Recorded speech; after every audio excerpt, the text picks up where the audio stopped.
کیا نیا پاکستان کیا؟ پہلے تو میں آپ کو کہوں یہ ہم نیا پاکستان کی بات کرتے ہیں، وہ جب بھی کوئی مشکل وقت ہوتا ہے وہ کیمرہ مین جا کے ایک مائک پکڑ کے لوگوں کے پاس چلا جی کیا جی نیا کدھر ہے نیا پاکستان؟ تو لوگ برا بھلا کہتے ہیں کہ جی مہنگائی ہو گئی، اور واقعی مہنگائی ہوئی ہے، برے حالات ہیں، وہ کہتے ہیں جی بے روزگار ہیں، کدھر ہے نیا پاکستان؟ یہ اسی طرح ہی کراچی کے اندر مثلا فلڈ آئے ہوئے ہیں، تو آپ وہ بیچارے لوگوں کی اتنا پانی آیا ہوا، آپ جائیں جی بتائیں جی آپ کے کیا حالات ہیں، تو وہ کوئی تعریفیں کرے گا؟ تو جب ملک کے مشکل حالات ہیں تو لوگوں کے لیے مشکلات ہیں۔ ایک ملک کو آپ مقروض کر کے چلے جائیں، اس کو قرضے دینے ہوں، اس کے پاس مشکل سے پیسہ ہو اپنا ملک چلانے کے لیے، قرضے لے ملک چلانے کے لیے، تو جب وہ بیلٹ ٹائٹنگ کرتا ہے، خرچے کم کرتا ہے، تو اس میں تو لوگوں کو مشکل وقت گزرنا پڑے گا۔ یہ تو دنیا کی تاریخ ہے۔ تو اس کا یہ نہیں مطلب کہ اپنی خواب چھوٹی رکھو۔ دیکھیں دنیا میں جس نے بھی کوئی بڑا کام کیا ہے اس نے اپنی صلاحیتوں کی وجہ سے نہیں کیا، وہ اس لیے نہیں کہ وہ بڑا پڑھا لکھا انسان تھا، وہ اس لیے نہیں کہ وہ بڑے امیر گھر میں پیدا ہوا تھا، وہ اس لیے کہ اس نے بڑا خواب دیکھا تھا۔ جب ایڈمنڈ ہلری ماؤنٹ ایوریسٹ کے اوپر چڑھ گیا، پہلا آدمی تھا، تو جتنوں نے بھی پہلے کوشش کی تھی وہ فیل ہو گئے تھے، یا وہ مر گئے تھے اور یا وہ ناکام ہو گئے تھے۔ تو اس کی خواب تھی جو اس نے کہا نہیں میں کامیاب ہوں گا، تو ساری زندگی اب تو بہت لوگ چڑھ چکے ہیں اس پہاڑ کے اوپر، لیکن ایڈمنڈ ہلری کو سارے یاد رکھیں گے کہ وہ پہلا آدمی تھا جس نے اتنا بڑا کام کیا۔ تو یہ جو خواب ہوتی ہے وہ ایک انسان کو لے کے جاتی ہے۔ ایک انگریزی کی سیئنگ ہے کہ جج not what a person is, do not جج a person by what he از، جج ہم by what he aspires to be. اس کی خواب کیا ہے؟ اگر میری خواب صرف یہ ہے کہ میں کلب کرکٹر ہی بننا ہے تو میں انٹرنیشنل کرکٹر تو نہیں بنوں گا۔ تو جو بھی اوپر جاتا ہے یہ یاد رکھیں زندگی میں بڑے کام کرتا ہے اس کی سوچ بڑی ہوتی ہے۔ کسی نے سوچا ہی تھا نا کہ انسان کو چاند پہ جانا ہوگا، سب لوگ دنیا ہنستے تھے۔ میری زندگی میں نے بڑوں کو سوچا کہ کیا مذاق ہے چاند پہ جانا ہے۔ کوئی کہتا تھا دنیا ہی ختم ہو جائے گی۔ ہم ایک جنہ باپ کے ساتھ گیا جمعے کے خطبے پہ، وہ مولوی صاحب کہہ رہے ہیں کہ دنیا ہی ختم ہو جائے گی، کوئی چاند پہ چلا گیا۔ تو ہوتے سارے ایسے دیوانے ہی بڑے کام کرتے ہیں۔ جو ہیومن مائنڈ ہے، جو اللہ نے ہمیں صلاحیت دی ہے، اشرف المخلوقات، فرشتوں کو بھی کہا تھا انسان کے سامنے جھکو، اللہ نے کہا تمہیں نہیں اندازہ کہ میں نے اس کو وہ پاور دی ہے، نالج دی ہے جو تمہیں بھی نہیں دی، لیکن وہ ہم پہچانتے نہیں کیونکہ ہماری ایمز ہی بڑے چھوٹے ہوتے ہیں، ہماری سوچ ہی بڑی چھوٹی سی ہوتی ہے۔ سوچ یہ ہوتی ہے جی پاور میں آئے، اپنی شوگر ملز لگا لی، فیکٹریاں لگائیں، پیسہ بنائے، لنڈن میں بڑے بڑے گھر لے لیے، ہماری سوچ اتنی رہ جاتی ہے اور وہ پھر ہم اتنے ہی انسان رہ جاتے ہیں۔ بڑے سوچ والے مہاتر محمد، نیا شہر اس نے بنایا ہے آج ملیشیا میں، دیکھنے والا شہر ہے، جو ان کا کیپٹل ہے، یہ مہاتر محمد نے بنایا۔ تو جب وہ شروع کر رہا تھا لوگوں نے کہا جی فیل ہو جائے گا، اتنا خرچہ کدھر سے آئے گا؟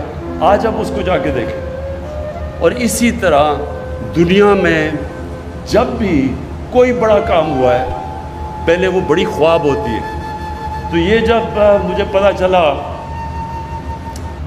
راوی پروجیکٹ کا، تو انہوں نے کہا جی بڑی پہلے سے سوچ تھی، مجھے پتہ تھا یہ کیوں نہیں کامیاب ہوا، کیونکہ جو لوگ یہ سوچ رہے تھے ان کی نمبر 1 پرائیورٹی اپنا ملک نہیں تھا، ان کی نمبر 1 پرائیورٹی تھی کہ وہ کتنی دولت بناتے ہیں پاور میں آ کے۔ وہ کبھی بھی نہیں بنا سکتے بڑی چیزیں، وہ کبھی بڑا کام نہیں کر سکتے۔ بڑا کام جب بھی آپ بڑی خواب کے پیچھے جاتے ہیں، سب سے پہلے میں بار بار آپ کو ایک فریز بتاتا ہوں، کشتیاں جلا کے جاتے ہیں۔ مطلب کہ جب آپ اس کے پیچھے جاتے ہیں تو پھر کوئی واپسی کا راستہ نہیں ہوتا، پھر ہی انسان کا پوٹینشیل نکلتا ہے۔ جب انسان فیصلہ کر لیتا ہے کہ میں نے اب یہ کرنا ہے اور کوئی پیچھے کا راستہ نہیں، پھر انسان کے اندر سے جو اللہ نے صلاحیتیں دی ہیں، جو طاقت دی ہے، وہ تب طاقت نکلتی ہے۔ جب آپ پیچھے آدھا رہو، اچھا جی اگر یہ نہیں ہوگا تو میں کچھ اور کر لوں گا، کبھی کچھ نہیں، بڑا کام نہیں ہو سکتا ایسے۔ یہ بڑا مشکل کام ہے. یہ جو ایک پورا نیا شہر بنانا یہ آسان کام نہیں ہے. اس میں بڑی مشکلیں آئیں گی, راستے میں رکاوٹیں آئیں گی. میں ابھی بھی سوچ رہا تھا کہ کدھر سے رکاوٹیں آئیں گی. رکاوٹوں نے آنا ہے, لیکن یہ ہم فیصلہ کر لیں کہ یہ شہر لاہور کی بھی ضرورت ہے, پاکستان کی بھی ضرورت. لاہور کی ضرورت اس لیے کہ جس طرح لاہور پھیلتا جا رہا ہے یہ انسسٹینیبل ہے. اس لاہور کے اندر جو 40% لاہور کچی آبادیاں ہیں, کیونکہ ہم نے کبھی سوچا ہی نہیں کہ بیچارے جو غریب لوگ ہیں, جو مزدور ہیں, جو کام کرنے والے ہیں, وہ کدھر رہیں گے. کسی نے نہیں سوچا, کیونکہ ہماری جو مائنڈ سیٹ ہے پاکستان کا وہ ایلیٹسٹ مائنڈ سیٹ رہا ہے. ہم جو ملک اپنا پوٹینشیل پورا نہیں کر سکا, اس کی وجہ یہ کیا ہے کہ سارے فیصلے کرتے ہیں چھوٹے سے طبقے کے لیے. جب یہ ہوا کرونا کا, تو میں نے پہلے دن جب مجھے کہا نا جی لاک ڈاؤن لگا دو, وہ دیکھیں جی اٹلی میں بھی لگ گیا, ادھر بھی لگ گیا, اسپین میں بھی, اور دیکھیں اب انگلینڈ بھی لگا رہا ہے, تو آپ بھی لاک ڈاؤن کر دیں. تو میں بار بار ایک سوال پوچھتا تھا کہ لاک ڈاؤن تو ہم لگا دیں, لیکن وہ دیہڑی دار, وہ غریب لوگ, وہ کچی بستیاں, ان کا کیا بنے گا؟ کسی نے مجھے اس کا جواب نہیں دیا, کیونکہ ان کو فکر ہی نہیں تھی کہ ان کا کیا بنے گا. کسی نے یہ سوچا ہی نہیں کہ جب آپ جو آدمی مزدوری کر کے, دیہڑی کر کے بیچارے اپنے بچوں کا پیٹ پالتا ہے, اس کو جب آپ بند کر دیں گے وہ کیسے زندگی گزارے گا, وہ بچوں کو کیسے کھلائے گا. لیکن اپنا سوچ رہے تھے, چھوٹا سا طبقہ اپنا سوچ رہا تھا کہ میں تو عمران خان تو جناب زمان پاک یا بنی گالا میں آرام سے بڑے گھر میں رہ رہا ہوں, میرے لیے تو لاک ڈاؤن کچھ بھی نہیں ہے, میرے لیے تو بلکہ چھٹی ہے. سرکاری نوکروں کی تو چھٹی تھی, گھر آرام سے بیٹھ جائے, ان کو تو تنخواہیں مل رہی تھی. کسی نے نہیں سوچا کہ اس طبقے کا کیا ہوگا. اور وہی نریندر موڈی نے ہندوستان میں اس کا نہیں سوچا. آج ہندوستان میں اللہ کا عذاب آیا ہوا ہے. سب سے زیادہ دنیا میں جو اکانومی گری ہے وہ ہندوستان کی گری ہے, کیونکہ 4 گھنٹے پہ نوٹس پہ اس نے ملک بند کر دیا. بیچارے غریب لوگ, وہ جو دیہاتوں سے شہروں میں کام کرنے آئے تھے, وہ کتنے 100 میل چل کے جا رہے ہیں, بیوی بچے, غریب لوگ بھوکے, کیونکہ وہاں کی رولنگ ایلیٹ نے سوچا ہی نہیں کہ یہ بھی انسان ہے. یہ ہے پاکستان. پاکستان بنا تھا, ایک بڑا عظیم خواب تھا, ایک فلاحی ریاست, مدینہ کی ریاست کے اصولوں کے اوپر, جو نبی صلی اللہ علیہ وسلم نے عظیم ایک خواب تھی وہ, کہ پہلی دنیا کی فلاحی ریاست بنی تھی. غریب لوگ تھے.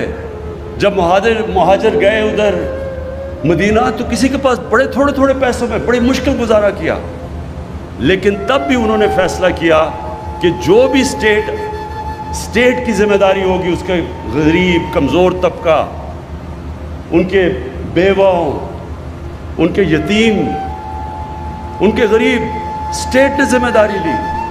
اور میرا یہ تھیسس یہ ہے کہ اس لیے وہ ایک عظیم قوم بنے. اس لیے نہیں کہ پہلے پیسہ آیا اور پھر انہوں نے غریبوں کا کیا, انہوں نے پہلے فلاحی ریاست بنائی, پھر اللہ کی برکت آئی اور انہوں نے دنیا کی ایک وہ انقلاب لے کے آیا جو دنیا کی تاریخ میں کبھی نہیں آیا. اور چائنا نے, ماڈرن ڈے چائنا نے ہمیں ثابت کر کے دکھایا ہے کہ جب انہوں نے 70 کروڑ لوگوں کو غربت سے اوپر کیا, چائنا بھی دنیا کی سب سے تیزی سے بڑھتی ہوئی عظیم پاور ہے. ساری دنیا اسے خوف زدہ ہے کہ آگے یہ جس ریٹ پہ چائنا جا رہی, یہ کیسے دنیا اس کا سے کمپیٹ کرے گی. یہ ہے ہماری پاکستان کی خواب. ہم جب نیا پاکستان کی بات کرتے ہیں, پہلی دفعہ پاکستان میں غریب لوگوں کو ہیلتھ کارڈ دیا, ہیلتھ انشورنس دیا. کبھی کوئی نہیں سوچتا تھا کہ غریب جو مشکل سے اپنے بھی بچوں کا پیٹ پالتا ہے, تو ایک بیماری ہو جائے تو وہ کیا کرتا ہے, وہ کدھر سے پیسے لے کے آتے ہیں. تو پہلی دفعہ ہیلتھ انشورنس انشارہ پنجاب اور کے پی میں ساری ہم سب کو کور کریں گے ہیلتھ انشورنس, اور شروع کر دیا ہم نے. دوسری چیز, ہمیشہ میں یہ جب سے جی ٹی روڈ سے ہم وہ پرانے راوی کے پل سے جاتے تھے داتا صاحب کے پاس, وہ سڑکوں کے اوپر بیچارے فٹ پاتھ کے اوپر لوگ پڑے ہوئے ہیں, سارا وہ اس کا جو ڈیزل کی وہ جو ساری وہ ان کے اوپر آ رہی ہیں ٹرکوں کی، کیونکہ رات میں سارے ٹرکس آتے تھے، ساری مٹی وہ ان کے اوپر آ رہی ہے. کبھی کسی نے یہ نہیں سوچا کہ ان کے لیے ہم کچھ کر دیں. میں ہمیشہ یہ سوچتا تھا، کبھی کسی کو یہ خیال نہیں آیا کہ یہ انسان ہے. آج انشاءاللہ جو ہم نے پہلے ہم نے پناہ گاہ شروع کی، اب ہم نے پناہ گاہ کے سٹینڈرڈ سیٹ کریں کہ وہ پناہ گاہ کے اندر سٹینڈرڈائزڈ ہوگا.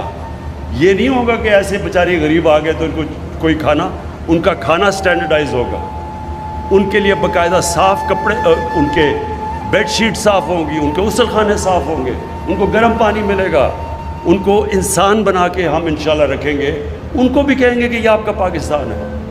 اور اسی طرح یہ جو ہم نے اب ہماری کنسٹرکشن کے اندر نئی ہاؤسنگ کی ہے، افورڈیبل ہاؤسنگ، پہلی دفعہ پاکستان میں، پہلے تو روٹی کپڑا مکان ایک سلوگن تھی، یہ پہلی دفعہ ہم اب لوگوں کے لیے جو ہماری ہاؤسنگ اب شروع ہو رہی ہے نیا پاکستان ہاؤسنگ میں، باقاعدہ ہم صرف یہی نہیں کہ ہم ہر جگہ جو بھی سوسائٹی بنے گی اب اس کے اندر غریبوں کی ہاؤسنگ رکھیں گے، باقاعدہ ان کے لیے ہم نے پیکج دیا ہے 30 ارب روپے کا، ان کو سبسڈائز کر کے گھر دیں گے.